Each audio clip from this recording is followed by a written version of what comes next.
সব দুনিয়া মারি লাইলো, উগ্রপন্থীদের মারাইলো, গিয়া সেরা পিঠটা খুন করে লাইলো। যারা কি মরাডারে আনতে পারে, কংগ্রেস আগে যাইবো না সিপিএম আগে যাইবো, এরকম আমরা দেখছি। তো তোরা ডাক দিলে আমরা দেখছি না, আমরা দেখছি। তো এইসব কিছু প্ররোচনাতে পা দেবে না।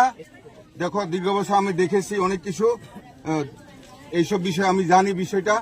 এখন এইসব রাস্তা পাশে এইসব বন্ধ করো।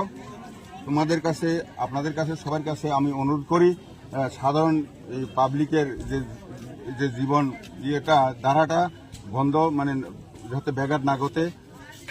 প্রথম আমাদের কথা হবে যে মারা গেছে তার পরিবারের পিছু দাঁড়ানো, সাথে সাথে যারা এই সাথে জড়িত তাদেরকে ধরে গিয়ে সাক্ষী দিয়া অবশ্যই যারা যারা খুনি তাদের যাতে উপযুক্ত ভারতের সংবিধানের মতো শাস্তি হয়, এটাই আমাদের দরকার।